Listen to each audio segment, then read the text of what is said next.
Every winter, I take up arms in one of the most difficult fights of my life. No, it's not figuring out what gifts to get. No, it's not dealing with the consumerist miasma. No, it's not admitting I have to watch Elf every year, no matter how much merchandise they slap it on until its quotes no longer actually read as words to me. It is defending one of the greatest Christmas songs of all time. Paul McCartney's holiday staple, Wonderful Christmastime, was released in 1979 after being recorded on the tail end of the summer while he worked on his album McCartney 2. This album would mark a sonic pivot for good old Paul, as the 80s came crashing in and electronic influences and synthesizers became the new wave, as it were. But McCartney 2 came out in spring 1980. Wonderful Christmastime was half a year earlier. Recording this after the last album he made with his band Wings, Paul basically crafted the entire song on his own. Yeah, all of it. The guitars, the synths, the keyboard, the production, the jingle bells, and even those falsetto ding-dong-ding-dongs. He did it for us. He did it for me. And what did this get him? Disgust. Hatred. Slander. It feels like every year the troops of haterdom circle the wagons to remind us that they have no taste. That Wonderful Christmastime is nothing but slop to them. Oh, I'm sorry. What are you listening to this holiday season that's so great? Do you like Michael Bublé and Alvin and the Chipmunks? Oh no, turn off the cool synths. I want to hear a bunch of grown men asking for a hula hoop at double speed. Do you even hear yourself? This song has synth out the wazoo. It has that bouncy chord progression that just exudes jolliness. It has Paul doing Foley work for audio of a party atmosphere. It's got jingle bells. It's got the OOOs. It's got that... I'm not sure what it is, but it kicks in at about 2 minutes and 40 seconds in. It's effervescent, and I love it. Am I saying it's the best Christmas song of all time? No, of course not. Why would I do that to Nat King Cole? But I think we all need to stop lying to ourselves and embrace this beautiful classic before it's too late and we spend our whole lives pretending Wonderful Christmastime wasn't good. It might not hit you now, but years from now, when most of your life has already passed you by, the reality is going to descend upon you, and you're going to realize. You're going to realize. But why the hate? Well, first and foremost, it seems people think the lyrical content is not up to snuff with McCartney's usually masterful pen. And I get it, but it's a Christmas song. They're basically corny and simple by obligation.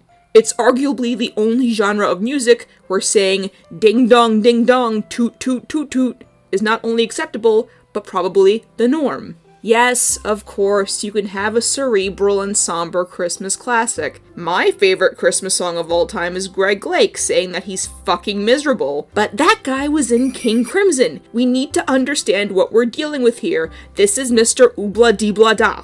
What is this insistence against corny Christmas music anyway? A lot of people tell me Grandma Got Run Over by a Reindeer is bad too. Oh, it's weird. Yeah, that's the point. It's a holiday where people get sloshed on egg juice and wear ugly sweaters. Stop being afraid of cringe. Santa is cringe. Rudolph is cringe. Might as well call it Cringemas. Scrap that joke. Forget you heard it. But okay, I can't just make my case by being obstinate and saying I like a good synthesizer. Know thy enemy. Sun Tzu said that. Let's see what the opposing argument is. Nate Sloan, a professor of musicology at USC Thornton and co-host of the neat little podcast Switch Don't Pop, has described the song as simple to a fault. Okay, fair. I can concede that. I don't think it's necessarily a flaw, but I can be open-minded. And God knows he understands this stuff better than me, so what else? Jeff Vrabel of Golf Digest states that not only is this song the worst Christmas song, but possibly one of the worst songs of all time. Now, I got one sentence into this before I saw him call it the worst Wings song, and no, opinion denied. This is not a Wings song. They are in the video, but this was wall-to-wall all Paul, baby. Come back when you step your cookies up, Jeff. Mr. NeedleDrop Melon himself, Anthony Fantano, thinks the synths sound like trash. I'm not gonna comment on that because I'm a subscriber. Hi, Anthony. Next. Jeff Maurer of the I Might Be Wrong Substack wrote a definitely not satirical article just a year or so ago saying that he would remove all his content from Spotify if they continued to... Wait, another Jeff? If I play this song backwards, do you think it's gonna say, fuck Jeff or something? Wow. But the wintry storm of Christmas song discourse seemed to be changing its winds. It was at this point in my research that I happened upon a troubling realization. While I could find plenty of tooth gnashing about the saccharine quality of this song or its simplistic lyrics, I seemed to find just as many, if not more people, crying out in its defense, begging for a bit of mercy for Paul's big Christmas contribution. A 2016 poll in USA Today asking about the polarizing... Should I say North polarizing? No, don't do that. Asking about the polarizing song, saw that out of about 1,270-something votes, 61% of people said they actually like it, versus 38% who didn't. And you can't beat that kind of sample size. From USA Today. It seemed everywhere I turned the tides had changed beneath my feet, and I hadn't even noticed. Had the trend of hating one of my favorite Christmas songs shifted so quickly, so fast that I didn't even notice it? Let's look at the top YouTube comments. Wow. Not even a "don't let this song die." It might be for real. So wait, did I win? Have my years of tireless defense of this song vindicated me? What do I even do with myself now? Let's go back to Nate Sloan's analysis. In his typical even-tempered fashion, he explains that the song has an uncharacteristically short start. The lyrics are clunky, and the once cutting-edge Prophet 5 synthesizer McCartney uses has its style molded to be far less smooth and timeless than, say, what Wham does on Last Christmas. I think these are solid points. I might just be saying that because I like Nate Sloan. Whatever, who cares? Are you a cop? Are you gonna arrest me? On Christmas? The most consistent critiques I see lobbed at this beautiful, perfect song are that it's too simple, too syrupy sweet, and too dated. A kernel of early 1980s musical corn left to fester under the dinner table long after the sweet potato pie has been removed from the premises and Ralphie's put on his bunny onesie for the last time on the television. I'm not gonna say that these things are wrong, but I will say they are also quintessentially Christmas song qualities. Holiday songs are made to be listened to once a year. I've been called alternative by quite a few people, but I'm not liable to bump Monster Mash in April. And just the same, I love my Christmas playlist, but it has to be at least the second half of October before I'm willing to really start shuffling it up. And I will concede, again, that not every great Christmas song needs to be a kitschy heap of maudlin schlock. But if there was ever a genre that lent itself to it, this would be the one. Listen, I worked a seasonal stint at Bath & Body Works once. Student loan debt is no joke, by the way. In that time, I learned two things. Candle Day is a very dangerous day.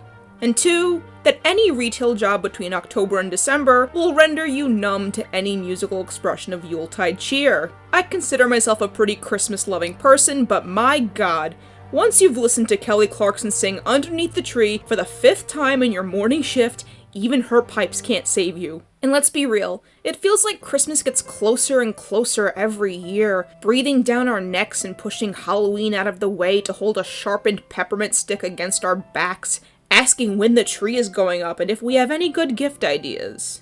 But, that's not Paul McCartney's fault, you know? It's also pretty easy to pit this against John Lennon's Christmas song where he pleads for world peace with his wife and a choir of adorable children. But this ain't about him!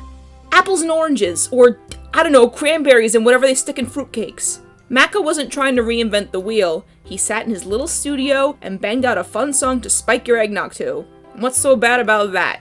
All jokes aside, my love for this song is probably colored heavily by nostalgia, as are all the Christmas songs I grew up with.